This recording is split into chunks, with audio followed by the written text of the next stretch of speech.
¿Y si te dijera que la clave para esto no está en esforzarte más, sino en poner a Dios en primer lugar? Sí, has escuchado bien. Hoy voy a revelarte cómo, al centrarte en Él, no solo encontrarás paz y propósito, sino que verás cómo las oportunidades correctas comienzan a fluir en tu vida de formas que nunca imaginaste. ¿Estás listo para descubrir el poder de priorizar a Dios y desbloquear el camino hacia tus bendiciones? Quédate hasta el final porque lo que estás a punto de aprender puede cambiarlo todo. Antes de comenzar, quiero invitarte a que dejes en los comentarios la siguiente frase: Dios, abre cada puerta que tengas preparada para mí. Amén. Decláralo con fe y prepárate para ver cómo Dios empieza a moverse en tu vida. Ahora sí, vamos a descubrir juntos cómo poner a Dios en primer lugar abre todas las puertas correctas. Versículo 1, Mateo, versículo 6, versículo 33. Busquen primero el reino de Dios y su justicia, y todas estas cosas les serán añadidas. Buscar el reino de Dios y su justicia es una enseñanza central en el Evangelio de Mateo. Este versículo, que se encuentra en el contexto del Sermón del Monte, nos invita a cambiar nuestras prioridades. La vida muchas veces está dominada por preocupaciones mundanas, como qué comeremos, qué vestiremos o cómo garantizaremos nuestro bienestar futuro. Sin embargo, Jesús nos desafía a poner primero lo que realmente importa, el reino de Dios. El reino de Dios no es un lugar físico, sino una realidad espiritual en la que se vive bajo el señorío de Dios, siguiendo sus principios de justicia, paz y amor. Al ponerlo primero, estamos invitando a Dios a guiar todas las áreas de nuestra vida. Vivimos en un mundo donde se nos enseña a luchar por lo nuestro, a no depender de nadie. Pero cuando enfrentamos preocupaciones abrumadoras, como la incertidumbre financiera o la salud de nuestros seres queridos, ¿qué sucede cuando confiamos en que Dios proveerá?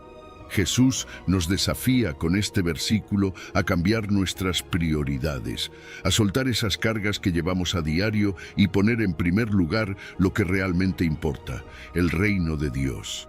Imagina la paz que podrías sentir al dejar de lado el miedo a no tener suficiente, al liberarte de la ansiedad que te consume.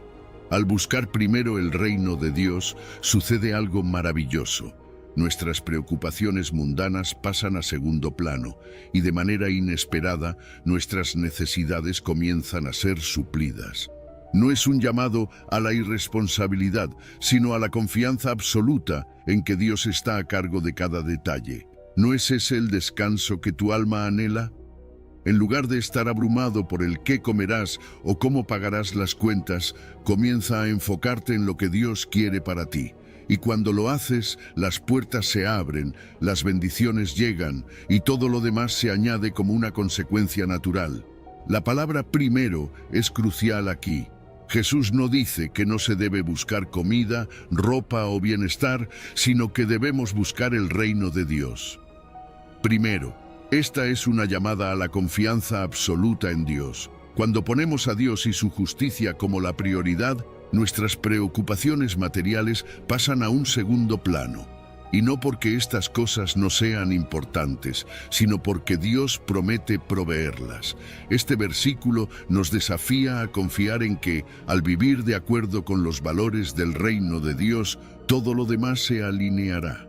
No es un llamado a la negligencia o irresponsabilidad, sino una exhortación a confiar plenamente en que Dios conoce nuestras necesidades y las suplirá según su voluntad. Buscar la justicia de Dios implica vivir conforme a sus principios. Esto significa tratar a los demás con amor, practicar el perdón, ser justos y rectos en nuestras acciones y poner en práctica las enseñanzas de Jesús.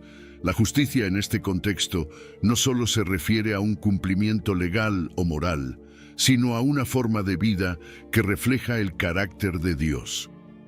Vivir en justicia es vivir de una manera que promueva la paz, el amor y el respeto hacia los demás, siempre buscando el bien común por encima de los intereses egoístas. Al enfocarnos en el reino de Dios, nuestro enfoque en las preocupaciones materiales cambia radicalmente.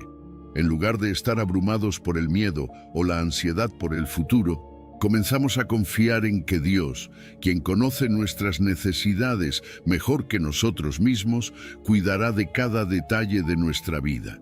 Este versículo nos llama a una vida de fe, en la que confiamos en que lo que verdaderamente necesitamos nos será dado por añadidura. Esta promesa no significa que no enfrentaremos dificultades o necesidades, sino que Dios estará con nosotros, proveyendo en su tiempo y de la manera que Él considere mejor. Este versículo también tiene un fuerte componente de desapego. Jesús nos enseña a no apegarnos a las cosas materiales, ya que no son el centro de nuestra vida. Las posesiones y las riquezas pueden traer una falsa sensación de seguridad, pero son pasajeras. Al buscar primero el reino de Dios, aprendemos a soltar nuestra dependencia de las cosas materiales y a poner nuestra confianza en lo eterno. Esto nos libera de la ansiedad y del miedo a la escasez, sabiendo que Dios siempre está en control. Jesús también nos está mostrando que nuestra vida tiene un propósito más elevado. No estamos aquí solo para acumular riquezas o vivir cómodamente. Somos llamados a ser embajadores de su reino, extendiendo su amor y justicia en un mundo que a menudo se encuentra roto y dividido.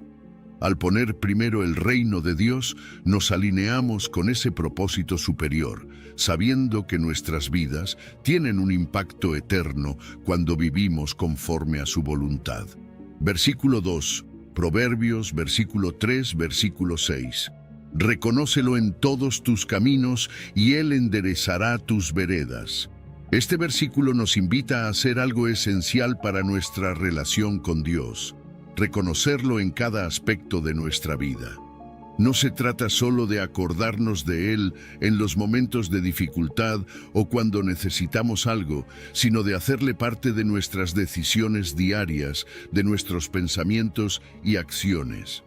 Cuando hablamos de reconocer a Dios en todos nuestros caminos, significa vivir con una conciencia constante de su presencia, sabiendo que Él está involucrado en todo lo que hacemos. No hay detalle demasiado pequeño ni decisión demasiado insignificante que Dios no quiera guiar. Este reconocimiento no es un simple acto de mencionar a Dios en nuestras oraciones o pensamientos. Es un compromiso total de confiar en Él con cada aspecto de nuestra vida. A menudo intentamos tomar el control completo de nuestras decisiones, creyendo que sabemos lo que es mejor para nosotros.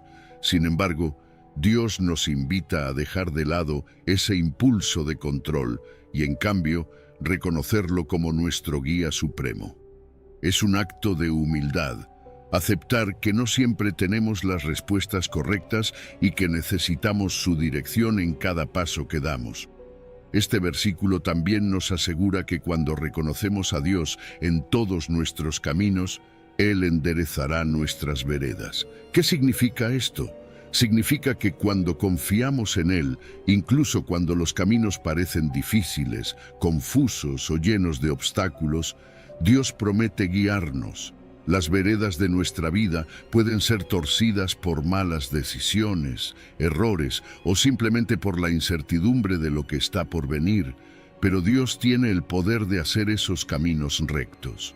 Al confiar en Él, estamos permitiendo que su sabiduría y propósito se cumplan en nuestra vida, llevándonos por el camino correcto, incluso si en el momento no lo entendemos. A menudo enfrentamos momentos en la vida donde no sabemos qué dirección tomar.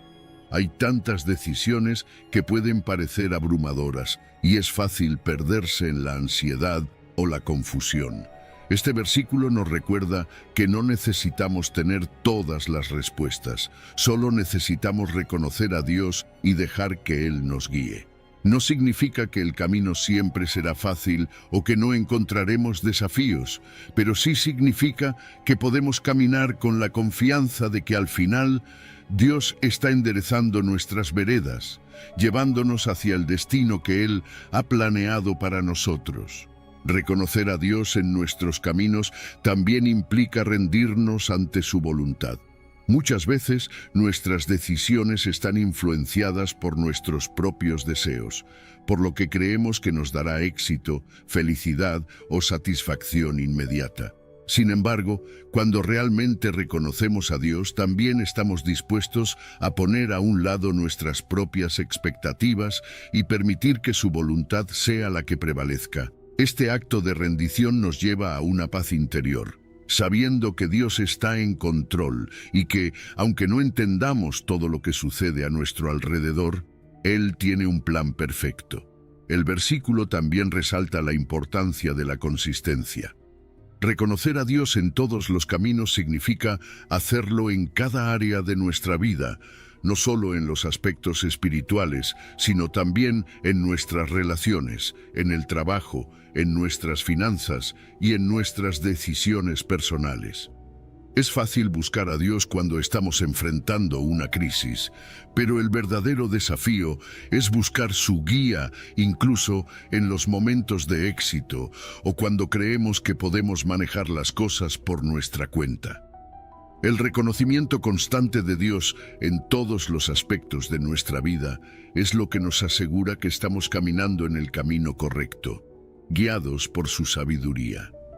Por último, este versículo nos llama a confiar en el proceso. Dios promete enderezar nuestras veredas, pero eso no siempre sucede de inmediato. A veces, el camino puede parecer más difícil antes de que se aclare. Pero este versículo es un recordatorio de que, si permanecemos fieles y continuamos reconociendo a Dios en cada paso que damos, Él hará lo que ha prometido. No estamos solos en nuestras decisiones o luchas. Dios está con nosotros, guiándonos, incluso cuando no lo vemos. Él es quien puede transformar nuestros caminos torcidos en sendas rectas, y lo hará si continuamos confiando en Él. Cuando reconocemos a Dios en todos nuestros caminos, estamos diciendo: Dios, confío en que tú sabes mejor que yo. Te doy el control y te pido que me guíes. Esa confianza, esa fe, es lo que nos permite caminar en paz, sabiendo que aunque no veamos todo el panorama, Él sí lo ve. Dios nos promete enderezar nuestras veredas, no porque lo merezcamos, sino porque Él es fiel y siempre cumple su palabra. Versículo 3. Salmos. Versículo 37, versículo 4. Deleítate en el Señor, y Él te concederá los deseos de tu corazón. Este versículo nos invita a una relación profunda y auténtica con Dios, donde la clave está en encontrar nuestro deleite en Él. Deleitarse en el Señor significa disfrutar de su presencia, buscarlo con un corazón sincero y hallar gozo en su voluntad. No se trata simplemente de cumplir con rituales o de buscar a Dios solo cuando necesitamos algo. Es un llamado a hacer de Dios la fuente principal de nuestra alegría y satisfacción.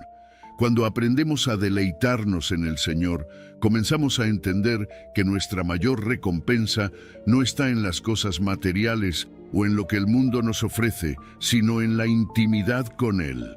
Este deleite transforma nuestro corazón.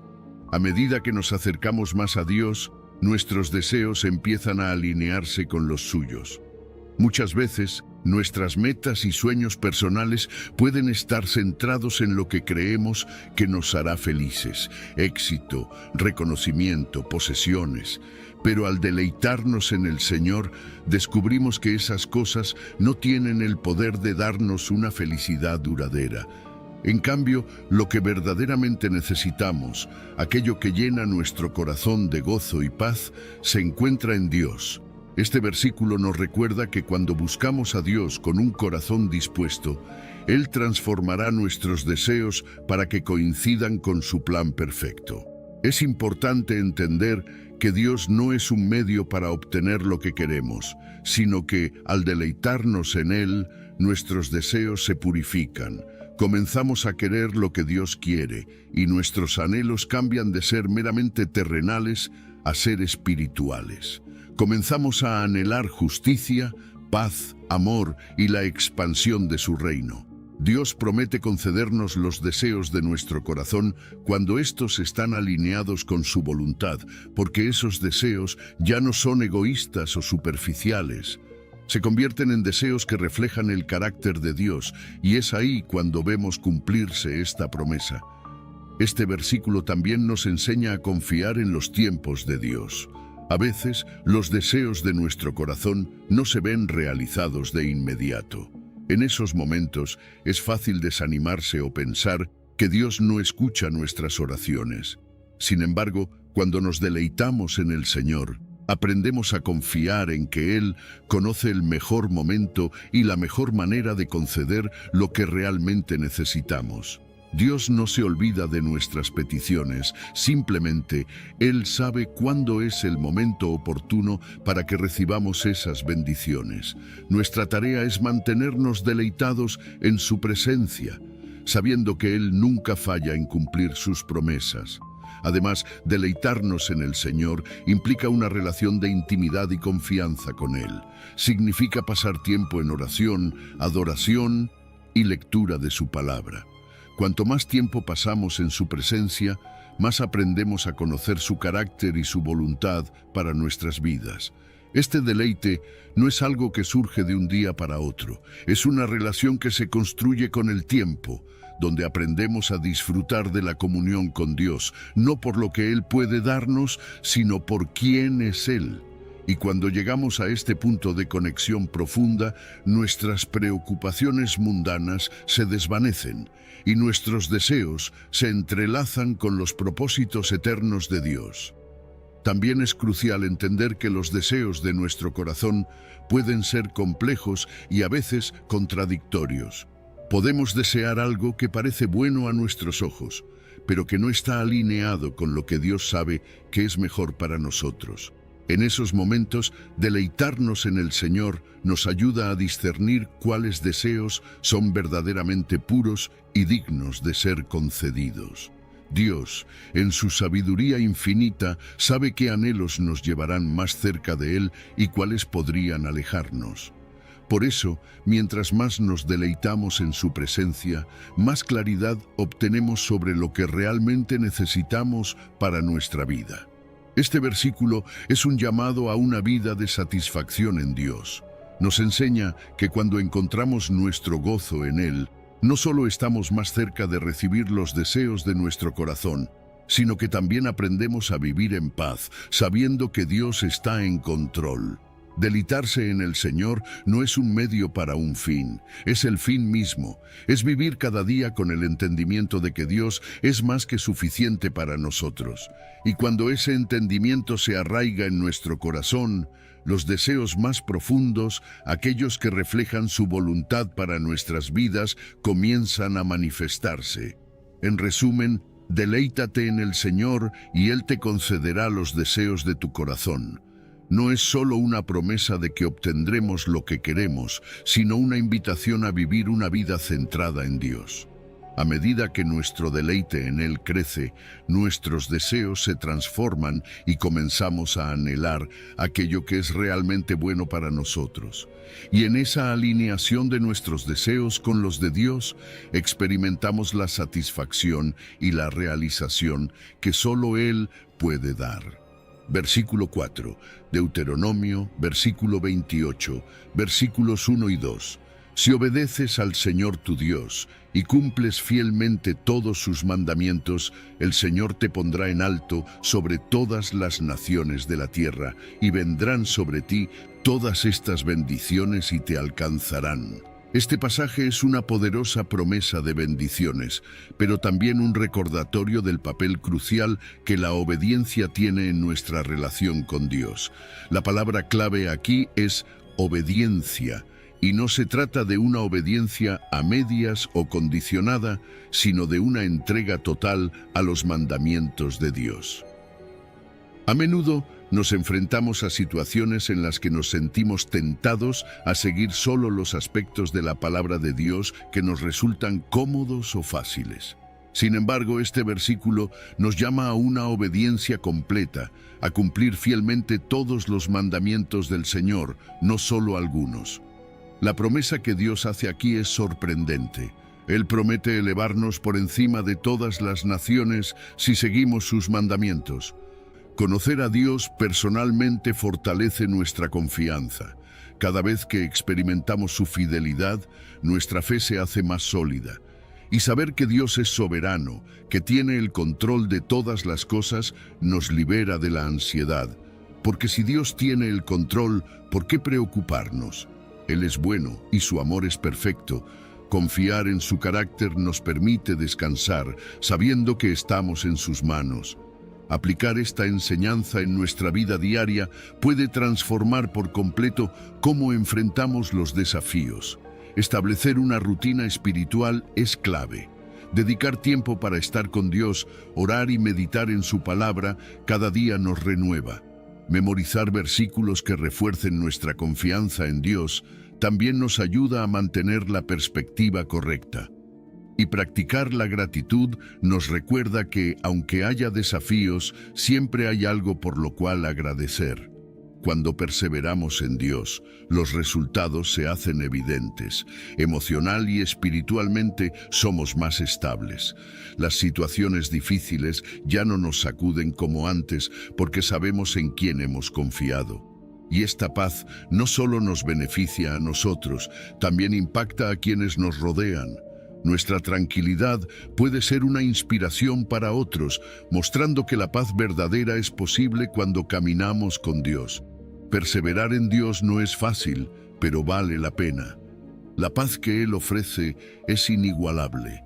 No importa lo que enfrentes, puedes tener la certeza de que, si confías y perseveras en Él guardará tu corazón en completa paz.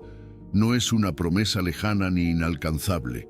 Es una realidad que puedes vivir hoy mismo. Número 8. Salmo 91, versículo 1 al 2. Refugio bajo las alas de Dios. Habitar al abrigo del Altísimo no es una visita rápida, no es algo que hacemos solo cuando las cosas se ponen difíciles. Habitar significa quedarnos allí, vivir en su presencia todos los días, como si ese fuera nuestro hogar permanente. El Salmo 91 nos invita a hacer de Dios nuestro refugio constante. El que habita al abrigo del Altísimo morará bajo la sombra del Omnipotente. No es solo un escape momentáneo, es una invitación a estar cerca de Él en todo momento, a encontrar seguridad y paz bajo su cuidado. Cuando la Biblia habla de habitar bajo su sombra, está pintando una imagen muy poderosa. La sombra representa protección. ¿Te imaginas estar bajo una sombra refrescante en medio del calor abrasador? Así es Dios en nuestras vidas.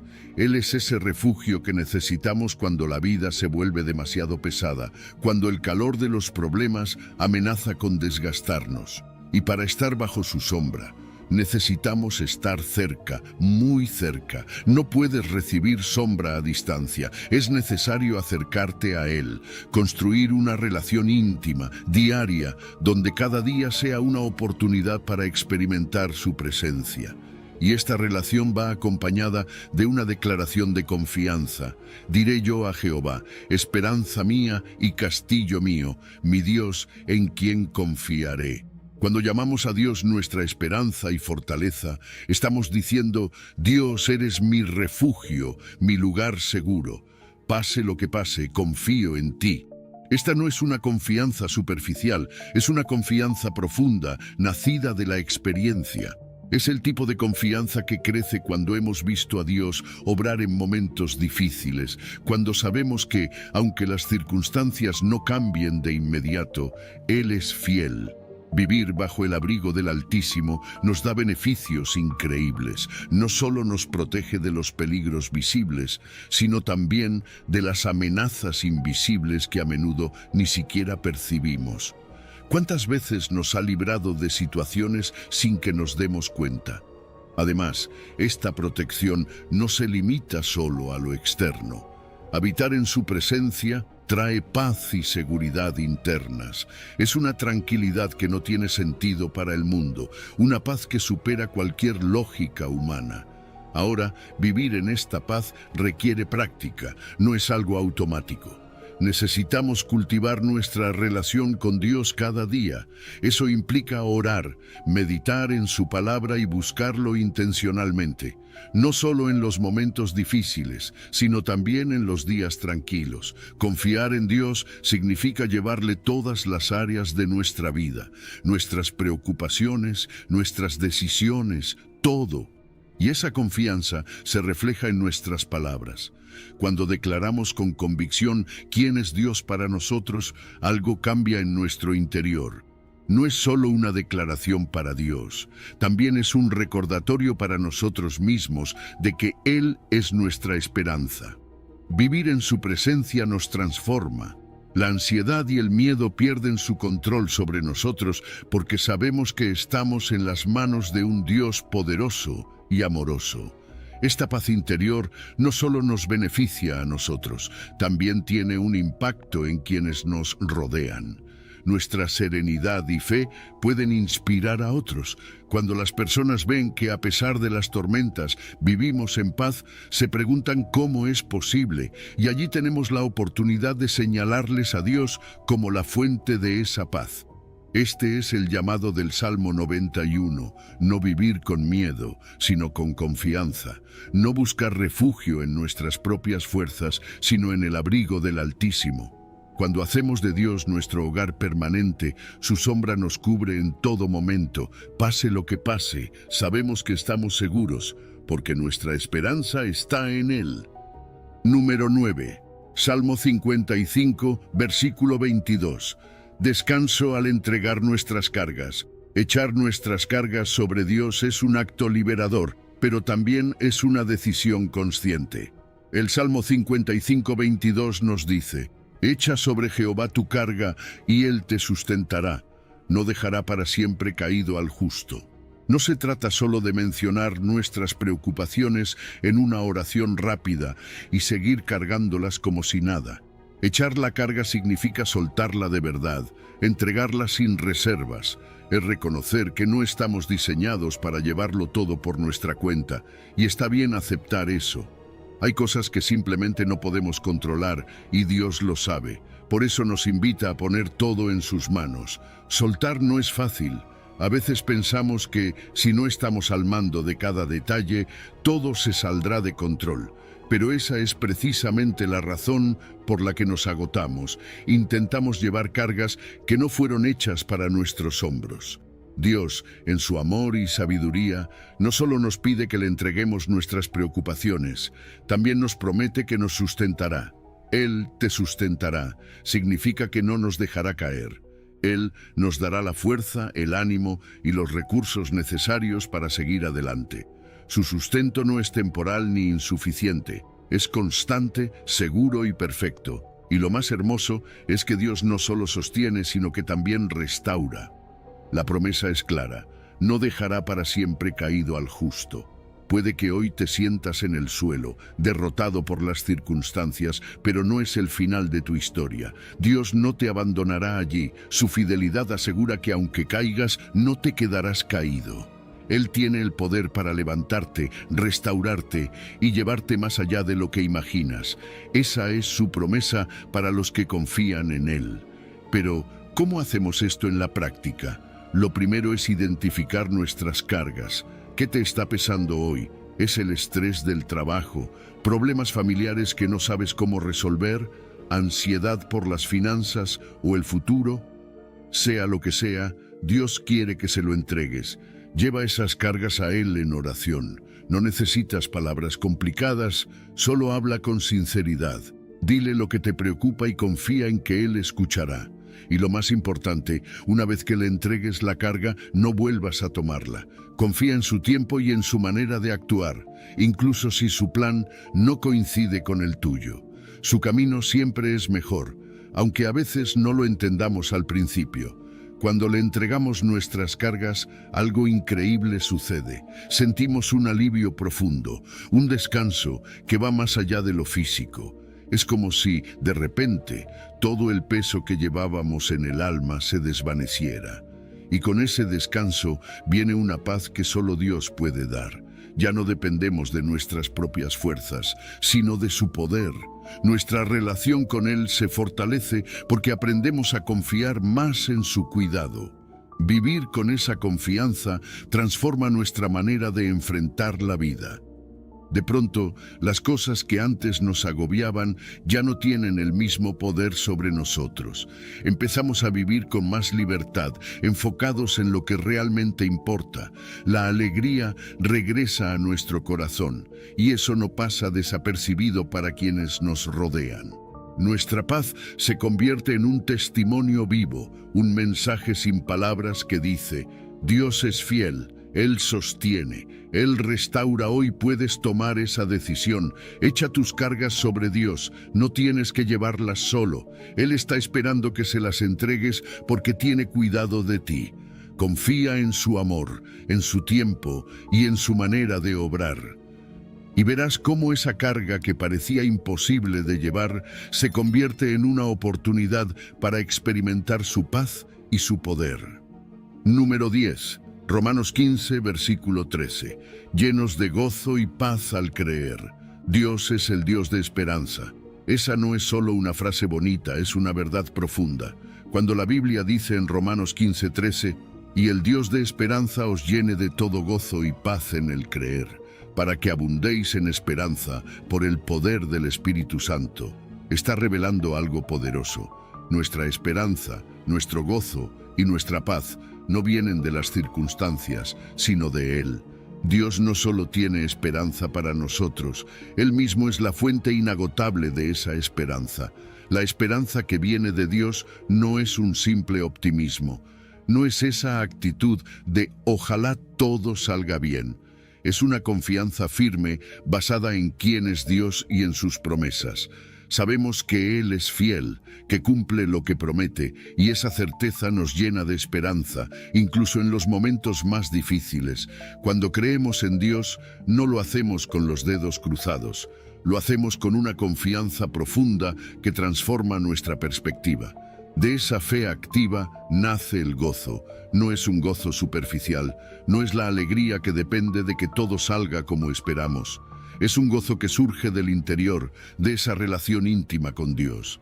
Es la certeza de que pase lo que pase, estamos en sus manos. Este tipo de alegría no se apaga con las pruebas porque no está basada en lo que sucede afuera, sino en lo que Dios ya ha hecho en nuestro corazón. Y junto con el gozo viene la paz. Es una tranquilidad profunda, una calma que desafía la lógica. ¿Alguna vez has pasado por algo difícil y sin embargo sentiste una paz que no podías explicar? Esa es la paz que Dios da. Es una paz que no depende de que todos los problemas se resuelvan al instante, sino de confiar plenamente en que Dios tiene el control. Esta paz guarda nuestro corazón y nuestra mente, incluso cuando todo a nuestro alrededor parece incierto, pero la esperanza no se queda solo en nosotros. El Espíritu Santo obra en nuestro interior para que esa esperanza no solo exista, sino que abunde. No es una esperanza limitada ni frágil, es una esperanza que se desborda, que afecta nuestras palabras, nuestras acciones y la manera en que enfrentamos cada día. El Espíritu Santo es quien fortalece esa esperanza, quien nos ayuda a verla crecer aún en medio de los desafíos. La fe es el punto de partida. Cuando creemos, abrimos la puerta para experimentar ese gozo y esa paz. La fe nos lleva a esperar lo mejor de Dios, no porque todo sea perfecto, sino porque sabemos que Él es perfecto. Y esa esperanza, fortalecida por el Espíritu Santo, nos da la capacidad de perseverar, de levantarnos una y otra vez, de seguir adelante con confianza, sabiendo que nuestra historia no termina en derrota. Aplicar esta verdad en nuestra vida diaria implica buscar a Dios como nuestra fuente de esperanza. Eso significa orar, pasar tiempo con Él, conocer su palabra, descubrir sus promesas. Es caminar cada día con la certeza de que Él está con nosotros, permitiendo que el Espíritu Santo nos guíe y transforme. Y esa transformación no es solo para nosotros. Cuando vivimos llenos de gozo y paz, nuestras vidas se convierten en un testimonio para los demás. La manera en que enfrentamos los desafíos inspira a otros a buscar la misma paz, el mismo gozo y la misma esperanza en Dios. Imagina el impacto que podemos tener cuando permitimos que el gozo y la paz de Dios se reflejen en nuestras vidas. En nuestra familia, en nuestra comunidad, en el trabajo, podemos ser agentes de esperanza. Podemos ser luz en un mundo que muchas veces está atrapado en la desesperanza. Esa es la invitación de Romanos 15:13. Vivir llenos de esperanza, gozo y paz, no solo para nosotros, sino para que esa esperanza se extienda y toque a los que nos rodean. Porque cuando Dios obra en nosotros, su poder transforma no solo nuestra vida, sino también la de los demás. Número 11. Salmo 46, versículo 10. Estar quietos y reconocer a Dios. A veces, la vida parece un torbellino que no se detiene. Nos movemos tan rápido, saltando de una cosa a otra, que apenas encontramos tiempo para respirar, mucho menos para escuchar la voz de Dios. Pero el Salmo 46:10 nos da una invitación clara y desafiante. Estad quietos y conoced que yo soy Dios. No se trata solo de un momento de silencio externo, sino de detenernos por completo, en cuerpo, mente y espíritu, para reconocer quién es Dios y dejar que su presencia nos inunde. Vivimos en un mundo que premia la productividad, la velocidad y el hacer constante. La idea de detenernos puede sentirse extraña, incluso incómoda. Pero es precisamente en esa pausa donde sucede algo profundo. La quietud es contracultural, pero necesaria para nuestra salud espiritual. Porque es cuando hacemos un alto en el camino que empezamos a escuchar a Dios. En el silencio interior, lejos del ruido de nuestras preocupaciones y distracciones, encontramos su voz clara y suave. Esa quietud nos lleva al reconocimiento de su soberanía. Conoced que yo soy Dios no es solo una declaración de su poder, sino un recordatorio de que Él tiene el control de todas las cosas, incluso cuando nosotros sentimos que perdemos el control. Conocer a Dios significa más que saber quién es. Implica una relación personal, una comprensión íntima de su carácter y de cómo ha obrado en nuestra vida. Es recordarnos que su fidelidad ha estado presente en cada paso del camino, incluso en los momentos más difíciles. El versículo también nos habla de su exaltación. Seré exaltado entre las naciones, enaltecido en la tierra. No hay rincón del mundo donde su gloria no llegue. Su poder trasciende culturas, fronteras y épocas. Todo lo creado proclama su grandeza, y un día toda la tierra lo reconocerá. Pero mientras tanto, nosotros estamos invitados a hacerlo aquí y ahora, en la intimidad de nuestros corazones. Estar quietos delante de Dios es un acto de adoración. Es reflexionar en sus obras, meditar en su palabra y apreciar su intervención constante en nuestra vida. La adoración no es solo un acto externo, es una respuesta natural al reconocer quién es Él. En esa quietud aprendemos a ser agradecidos, a notar las bendiciones que muchas veces pasan desapercibidas en medio de la prisa. Cada momento de silencio con Dios es una oportunidad para renovar nuestra mente y espíritu. Los beneficios de esta quietud son inmensos. Cuando nos detenemos, recibimos paz y claridad. Nuestra mente deja de correr en mil direcciones, y en ese silencio Dios habla.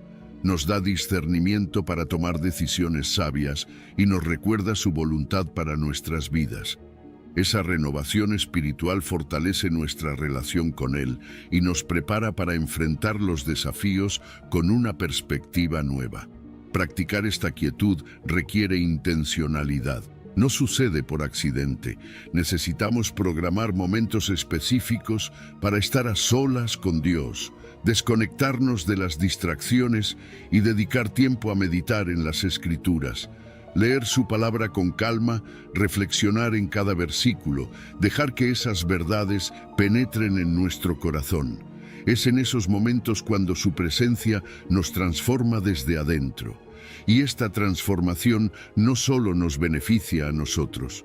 Cuando vivimos en esa paz, afecta la forma en que tratamos a los demás. Nos volvemos más pacientes, más comprensivos y más amorosos. Nuestra vida empieza a ser un testimonio vivo de la paz que solo Dios puede dar, una paz que atrae a los demás hacia Él.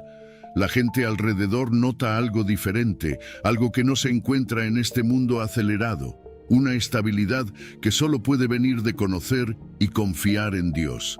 Estar quietos no es perder el tiempo, es entrar en la presencia del Dios soberano y dejar que su paz, su poder y su amor llenen cada rincón de nuestro ser. Y es allí, en esa quietud, donde realmente le conocemos y donde encontramos todo lo que necesitamos para seguir adelante, con esperanza y confianza en su perfecta voluntad. Número 12. Juan 16, versículo 33. Enfrentando las aflicciones con confianza. En este mundo las aflicciones son inevitables. Jesús no nos dejó con falsas expectativas. En Juan 16:33, Él nos dice claramente: en el mundo tendréis aflicción. No está suavizando la verdad ni diciendo que la vida será fácil. Pero justo después añade algo que cambia todo. Pero confiad, yo he vencido al mundo. Estas palabras no solo reconocen que habrá momentos difíciles, sino que nos aseguran que, en medio de ellos, podemos tener una paz que viene directamente de Él. La paz que Jesús ofrece no depende de que todo vaya bien a nuestro alrededor. Es una paz constante, una que permanece incluso cuando enfrentamos tormentas.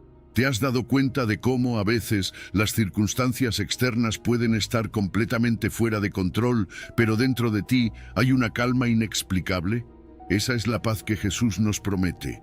No es una paz superficial que desaparece ante el primer problema, sino una que arraiga en lo profundo del alma porque proviene de una relación personal con Él.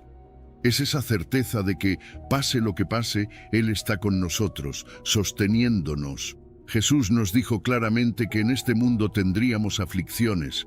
Eso puede sonar desalentador al principio, pero en realidad es un acto de amor.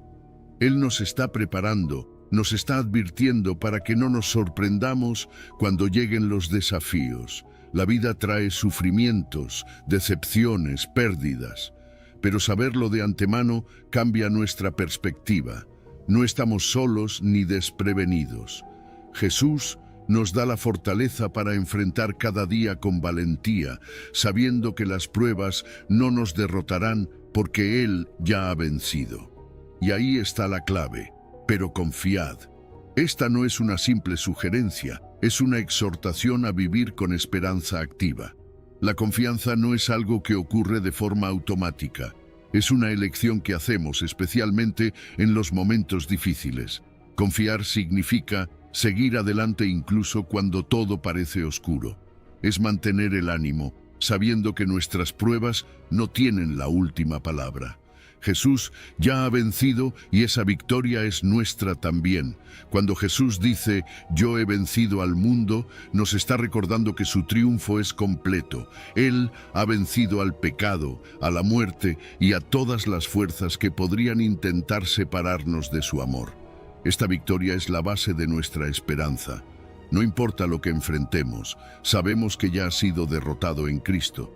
Esto no significa que no habrá dificultades, pero sí significa que podemos atravesarlas con la certeza de que no estamos luchando solos. Entonces, ¿cómo aplicamos esto en nuestra vida diaria? Primero, buscamos refugio en Jesús. Cuando las pruebas se vuelven abrumadoras, acudimos a Él en oración, le hablamos, nos refugiamos en su palabra. Él nos ofrece consuelo y nos recuerda que no estamos solos. Además, necesitamos mantener una perspectiva eterna. Las pruebas son temporales, pero la gloria que nos espera es eterna. Vivimos con la esperanza de que al final toda aflicción será reemplazada por gozo. Fortalecer nuestra fe en comunidad también es clave. Dios nos diseñó para caminar juntos. Compartir nuestras cargas con otros creyentes nos da ánimo y nos ayuda a mantenernos firmes. A veces, la fuerza que necesitamos viene de quienes están a nuestro lado, recordándonos las promesas de Dios cuando más lo necesitamos. Y mientras vivimos en la victoria de Jesús, experimentamos una transformación personal. Nos volvemos más resilientes, más fuertes espiritualmente.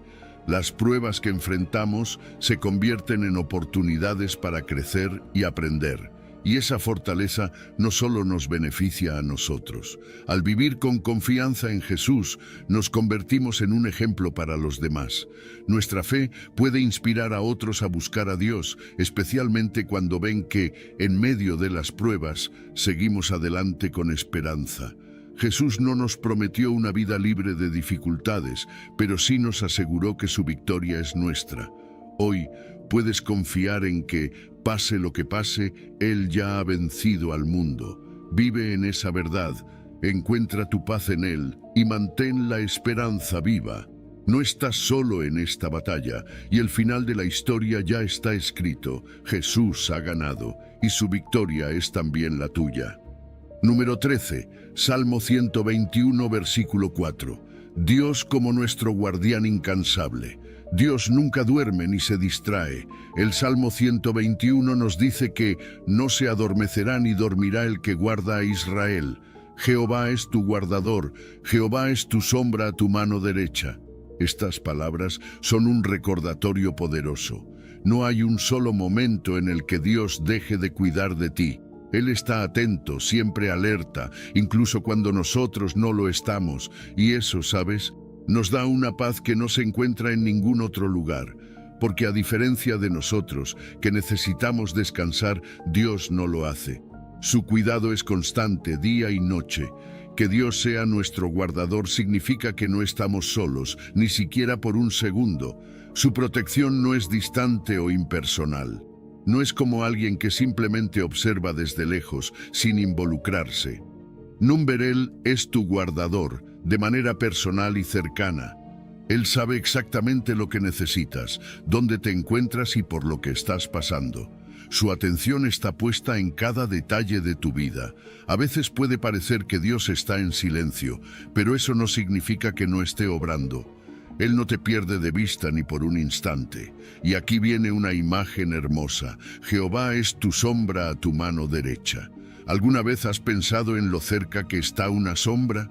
Siempre sigue tus pasos, nunca se separa de ti. Esa es la cercanía de Dios. Y a separarnos de los valores mundanos. Significa que no siempre vamos a encajar con lo que el mundo espera de nosotros, y eso está bien. De hecho, estamos llamados a ser contraculturales, a vivir de acuerdo con los principios del reino, aunque eso signifique nadar contra la corriente. Y eso, en lugar de ser una carga, es una oportunidad increíble para vivir una vida de santidad, una vida llena del propósito que Dios ha diseñado para nosotros. Cuando experimentamos esta renovación y transformación, nuestras vidas se convierten en un testimonio vivo del poder del Evangelio. Porque el cambio que Dios produce en nosotros no es solo para nosotros, sino para que el mundo vea lo que significa vivir en sintonía con la voluntad de Dios. Nuestra vida se convierte en una invitación a otros, una muestra de que el poder transformador de Dios es real, de que su voluntad es buena y que vivir para Él es el camino a la verdadera plenitud. Así que si estás en un punto donde sientes que tu vida se ha alineado más con los valores del mundo que con los de Dios, este es el momento perfecto para parar, para reflexionar y para permitir que el Espíritu Santo empiece ese proceso de renovación en ti. Dios tiene algo mejor para ti, algo bueno, algo perfecto, algo que te dará una satisfacción más profunda que cualquier cosa que este mundo pueda ofrecer. Todo lo que necesitas hacer es abrir tu corazón a esa transformación y dejar que Dios haga lo que mejor sabe hacer: renovar, restaurar y transformar completamente tu vida. Número 11. Primera de Corintios 6, versículo 16. Honrando a Dios en cuerpo y espíritu. Pablo nos dice algo profundo en 1 Corintios 6, 19. Algo que, si lo entendemos bien, puede transformar la forma en la que vemos nuestro cuerpo y nuestras vidas. ¿O ignoráis que vuestro cuerpo es templo del Espíritu Santo? Fíjate en esa imagen, el cuerpo humano, tu cuerpo, como un templo sagrado. Y para los corintios que estaban rodeados de templos paganos, esa idea habría sido impactante. Ellos sabían que un templo era un lugar especial, un lugar donde habita la presencia de Dios, un lugar de reverencia. Ahora Pablo les dice, y nos dice a nosotros, que ya no necesitamos esos edificios. Dios no reside en un lugar físico distante. Él habita en nosotros, dentro de cada creyente. Eso eleva la dignidad de nuestro cuerpo a un nivel que muchas veces no comprendemos del todo. Nuestro cuerpo no es solo un envase o algo que podemos tratar como queramos. Es la morada de Dios. Y con esa verdad viene una responsabilidad enorme. Pablo nos recuerda que no somos nuestros. Esa idea de pertenencia personal, de hacer lo que queramos con nuestra vida y nuestro cuerpo, se derrumba cuando entendemos que hemos sido comprados por precio. Y no cualquier precio, sino la sangre de Cristo. Jesús pagó el precio más alto por nuestra redención, y eso cambia todo. Ya no nos pertenecemos a nosotros mismos, pertenecemos a Dios. Y esa pertenencia no es algo abstracto. Pablo nos llama a glorificar a Dios con nuestro cuerpo y nuestro espíritu. No es solo una cuestión espiritual, también es física. ¿Cómo tratamos nuestro cuerpo? ¿Lo honramos como el templo sagrado que es? Aquí es donde las cosas se vuelven prácticas. Pablo está hablando de mucho más que de evitar el pecado sexual, aunque eso es una parte importante. Nos está llamando a respetar y cuidar nuestro cuerpo de manera integral, a usarlo para la gloria de Dios, evitando cualquier comportamiento que lo deshonre, ya sea abuso de sustancias, negligencia o cualquier forma de inmoralidad. Pero, además de lo que evitamos, también se trata de lo que hacemos con nuestro cuerpo. Cada capacidad física que tenemos es un don de Dios, y podemos usar esas habilidades para servirle. Ya sea en actos pequeños, como cuidar nuestra salud, o en cómo utilizamos nuestras manos, nuestros pies, nuestra mente, cada acción puede ser una forma de adoración. Porque si nuestro cuerpo es un templo, entonces todo lo que hacemos tiene el potencial de ser un acto sagrado. No solo en los momentos de oración o adoración formal, sino en cada aspecto de nuestra vida diaria. Esto nos lleva a algo más profundo. La unidad entre lo físico y lo espiritual. A veces tratamos el cuerpo y el espíritu como si fueran entidades separadas, pero Pablo nos dice que no es así. Nuestro cuerpo, nuestra mente, nuestras emociones, todo está conectado en nuestro servicio a Dios.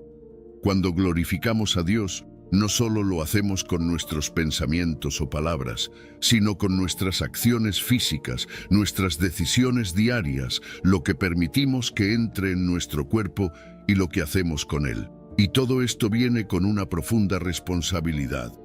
Cristo pagó el precio más alto por nosotros, y esa realidad debe moldear cómo vivimos. No es solo una cuestión de evitar el pecado, sino de vivir con gratitud y propósito, reconociendo que nuestra redención nos llama a un estándar más alto. Nos llama a reflejar esa nueva identidad que tenemos en Cristo, una identidad de hijos redimidos, de templos vivos de su presencia. Entonces, la próxima vez que te veas en el espejo o pienses en tu cuerpo, recuerda esto: tu cuerpo no es tuyo, es de Dios. No es solo un recipiente temporal, es un templo donde habita su espíritu, y eso cambia todo. Número 12, Efesios 6, versículo 10. Por lo demás, hermanos míos, fortaleceos en el Señor y en el poder de su fuerza, vestíos de toda la armadura de Dios para que podáis estar firmes contra las asechanzas del diablo. Pablo, en su carta a los Efesios, nos llama a algo que va mucho más allá de nuestras fuerzas físicas o emocionales. Nos dice: fortaleceos en el Señor y en el poder de su fuerza. Ahora, déjame decirte algo. Esto no es un consejo para que trates de ser más fuerte por ti mismo. No es un llamado a confiar en tu propia capacidad. Al contrario, es una invitación a reconocer que la verdadera fortaleza proviene de Dios, del poder ilimitado de su fuerza. Ese mismo poder que levantó a Cristo de entre los muertos, está disponible para ti y para mí. Y cuando nos conectamos a esa fuente divina, nuestra debilidad deja de ser un obstáculo, porque es Dios quien pelea nuestras batallas. Pero Pablo no se detiene ahí. Nos dice que nos vistamos de la armadura de Dios, y quiero que te imagines esto por un momento, una armadura completa, diseñada no para proteger el cuerpo físico, sino para proteger nuestro ser espiritual. Esta metáfora militar que Pablo utiliza es tan poderosa porque nos recuerda que estamos en una batalla constante, una batalla espiritual. Cada parte de esta armadura tiene un propósito específico y cada pieza nos equipa para enfrentar las asechanzas del enemigo, porque no nos engañemos, el diablo no juega limpio. Sus tácticas son maliciosas y engañosas. Él ataca cuando menos lo esperamos, en nuestras debilidades, en nuestras dudas. Pablo menciona el cinturón de la verdad y sabes, la verdad es lo que sostiene todo. Si no estamos fundamentados en la verdad de Dios, en su palabra, entonces todo lo demás se tambalea. Luego está la coraza de justicia que nos protege contra las acusaciones del enemigo. No es nuestra justicia, es la justicia de Cristo que nos cubre. Cada vez que el enemigo trata de recordarnos nuestros errores, nuestra vergüenza, la coraza nos recuerda que hemos sido justificados en Cristo. Después está el escudo de la fe. Este es clave. La fe no solo nos conecta con las promesas de Dios, sino que también es nuestra defensa contra los dardos del enemigo. Cuando llegan esos ataques sutiles, como dudas, temores o tentaciones, es la fe la que nos permite levantarnos y decir, no, confío en las promesas de Dios. El casco de la salvación es lo que protege nuestra mente. El enemigo sabe que si puede confundir nuestros pensamientos, puede debilitar nuestra resistencia, pero cuando nuestra mente está protegida por la seguridad de la salvación, tenemos la paz que necesitamos para seguir firmes. Y por último, está la espada del Espíritu, que es la palabra de Dios. Esta no es solo una defensa, es una herramienta ofensiva.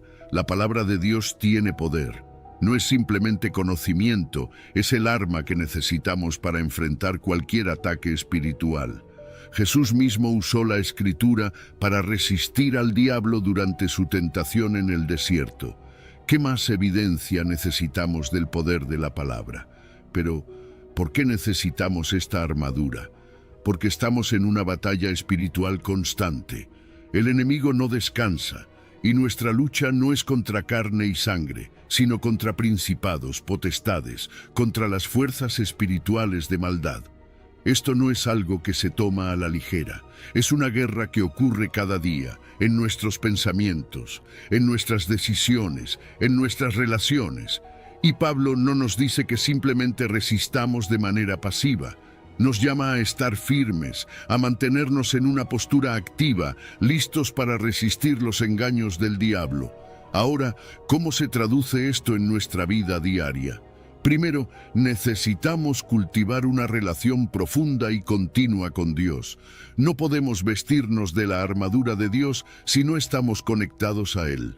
Esto significa pasar tiempo en oración, en la palabra, fortaleciendo nuestra fe día a día, y no solo cuando las cosas van mal. La preparación para la batalla espiritual no es algo que hacemos solo en tiempos de crisis, es un estilo de vida. Además, necesitamos aplicar los elementos de esta armadura a nuestras vidas cada día. Cuando enfrentamos decisiones difíciles, ¿estamos usando el cinturón de la verdad? ¿Estamos tomando decisiones basadas en la justicia de Cristo? ¿O estamos dejando que nuestras emociones o las circunstancias dicten nuestras acciones? Cada aspecto de esta armadura es práctico, y cuando la usamos correctamente, nos permite reconocer y resistir los ataques del enemigo. Finalmente, quiero que recuerdes algo. La victoria ya está asegurada en Cristo. No peleamos desde un lugar de derrota, sino desde un lugar de victoria. Cristo ya ha vencido, y aunque enfrentamos una batalla diaria, podemos confiar en que Dios tiene el control. Todo lo que necesitamos hacer es mantenernos firmes, confiar en su fuerza y vestirnos cada día de la armadura que Él nos ha dado. Porque en Cristo no solo sobrevivimos a la batalla espiritual, salimos victoriosos. Número 13. Filipenses 2, versículo 3. Humildad y unidad, el camino del amor cristiano. Pablo nos da una instrucción poderosa en Filipenses 2:3, una que realmente desafía la forma en que normalmente pensamos y actuamos. Nos dice, nada hagáis por contienda o por vanagloria. Fíjate en esas dos palabras, contienda y vanagloria. La contienda es esa lucha constante por competir, por demostrar que somos mejores que los demás, que tenemos más, que valemos más. Y la vanagloria, por otro lado, es esa búsqueda insaciable de reconocimiento, de ser el centro de atención. Ambas son actitudes profundamente arraigadas en nuestra naturaleza humana. Queremos destacar, queremos ser vistos, queremos que nos reconozcan.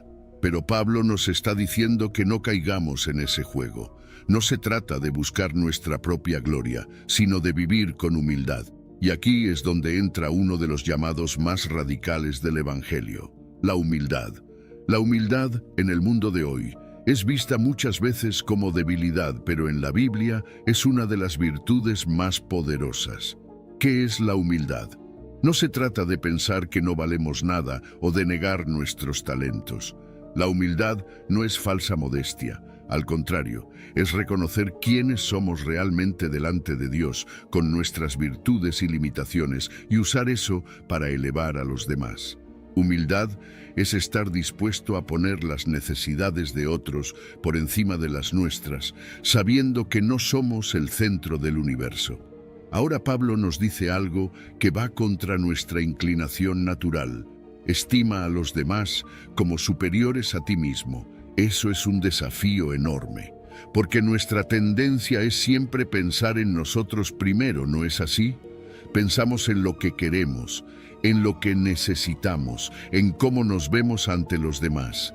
Pero Pablo nos llama a poner a los demás en primer lugar, a pensar en sus necesidades antes de las nuestras. Y esto no es solo una idea bonita, es un mandato que nos apunta directamente al ejemplo de Jesús. Jesús, quien, siendo Dios, se humilló hasta la muerte, poniéndose en el lugar más bajo por amor a nosotros. Ese es el estándar. Este llamado a la humildad se refleja en cómo tratamos a las personas a nuestro alrededor. No se trata solo de mirar por nuestros propios intereses, sino también por los intereses de los demás. ¿Qué significa esto en la práctica?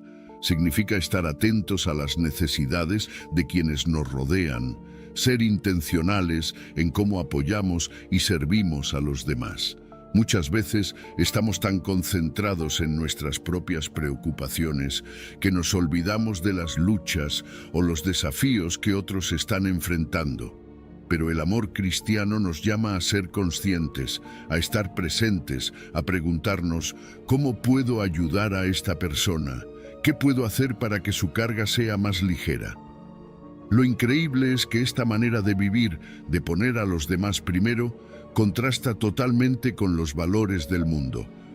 El mundo nos dice que busquemos el éxito personal a cualquier costo, que nos exaltemos, que hagamos todo lo posible por destacar. Pero el Evangelio nos invita a un camino diferente, un camino donde la humildad no es debilidad, sino fortaleza. Un camino donde el servicio a los demás es la mayor expresión de amor y donde al final del día la verdadera grandeza no se mide por cuánto has logrado, sino por cuánto has amado y servido. Y cuando vivimos de esta manera, cuando realmente adoptamos esta actitud de humildad, algo increíble sucede en nuestras relaciones. Se crea unidad. La verdadera unidad no se basa en que todos pensemos o actuemos igual, sino en que todos estemos comprometidos a amar y servir a los demás. Esa es la imagen de la comunidad cristiana que Pablo quiere que tengamos, una comunidad donde no hay rivalidad, donde no hay orgullo desmedido, sino donde cada persona busca lo mejor para el otro. Y cuando eso sucede, reflejamos al mundo el amor de Cristo de una manera poderosa. Así que la próxima vez que te encuentres en una situación donde sientas la tentación de competir, de buscar reconocimiento o de anteponer tus propios intereses, recuerda este llamado de Pablo. Recuerda que la verdadera grandeza está en vivir con humildad, en servir a los demás y en construir una comunidad donde el amor y la unidad son los pilares fundamentales. Al final, esa es la única gloria que realmente importa, la gloria de reflejar el amor de Cristo en cada aspecto de nuestras vidas. Número 14. Gálatas 2, versículo 20. Transformación radical, viviendo en Cristo y por Cristo.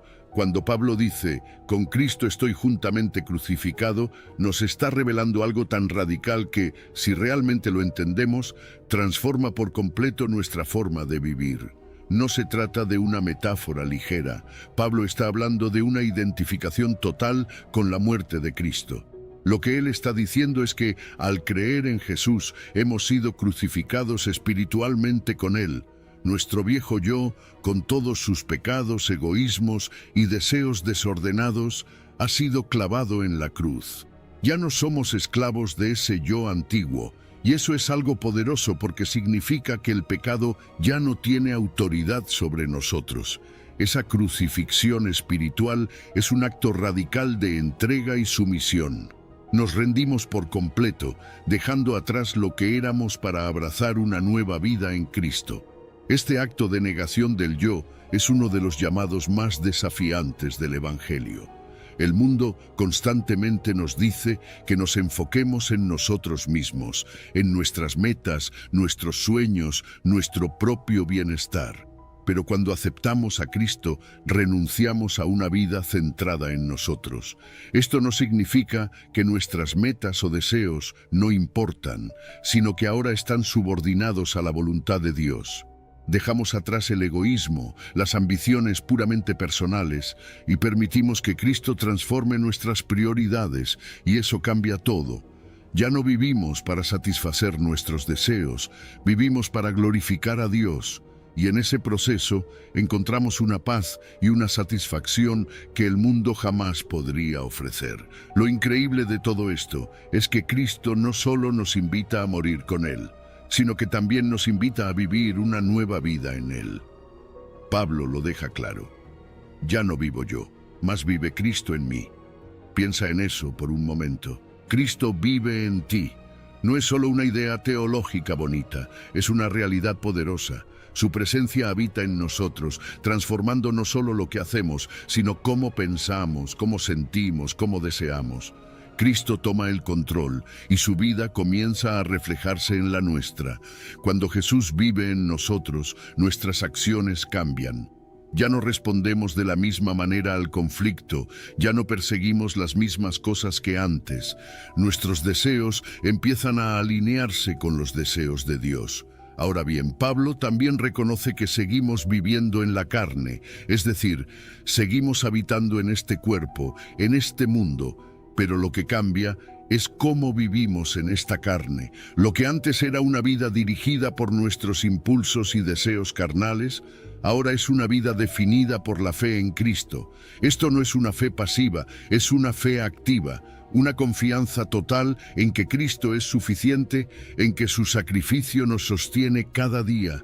Vivimos por fe, confiando en que su poder nos guía, su amor nos sostiene y su voluntad es lo mejor para nosotros. Todo esto se fundamenta en el amor sacrificial de Cristo. Él nos amó y se entregó por nosotros. Este es el corazón de nuestra nueva vida, el amor personal de Cristo por cada uno de nosotros.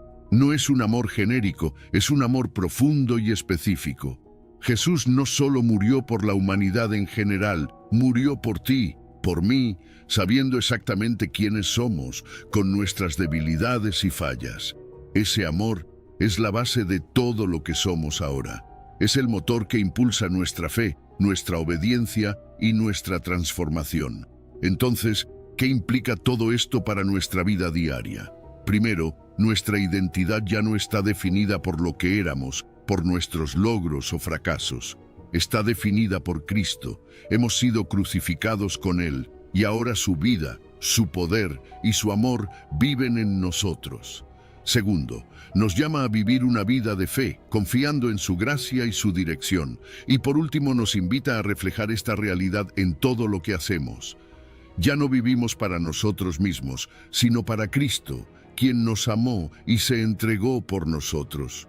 Esta transformación radical no es solo una teoría, es una realidad viviente que nos invita cada día a rendirnos, a confiar y a vivir una vida que refleje el amor y la gracia de Jesús.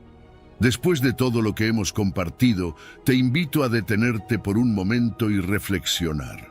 Dios te está llamando a algo más grande, algo más profundo, algo que transforma cada aspecto de tu vida. No es casualidad que estés aquí, no es casualidad que hayas escuchado este mensaje. Es Dios quien ha guiado cada paso, porque su amor es tan inmenso y tan real que te busca incluso en los momentos más cotidianos. Hoy es el día en que puedes tomar una decisión. Puedes permitir que la verdad de la palabra de Dios transforme tu corazón, tu mente y tu vida por completo. Este no es solo un mensaje más, es una invitación a vivir en la libertad, el gozo y la paz que solo Dios puede ofrecer. Él quiere que vivas una vida llena de propósito, de amor, de fe inquebrantable. Solo necesitas abrir tu corazón, confiar y rendirte a Él. Si este mensaje ha tocado tu vida, compártelo. Hay muchas personas a tu alrededor que necesitan escuchar esta verdad, que necesitan experimentar el amor de Dios. Si has llegado al final de este video, eres una persona dedicada y comprometida con el crecimiento espiritual y el acercamiento a Dios. El hecho de que hayas llegado hasta el final demuestra tu determinación para absorber conocimiento y aplicarlo en tu vida. Sigue buscando sabiduría y trabajando para fortalecer tu fe y tu relación con Dios. Recuerda que el aprendizaje y el acercamiento a Dios son un viaje continuo y gratificante. Mis videos ayudan a las personas de cualquier edad a acercarse a Dios, redescubriendo enseñanzas olvidadas y profundizando en la palabra divina. Comenta, estoy más cerca de Dios, para hacernos saber que llegaste hasta aquí y que estás en este camino de fe con nosotros.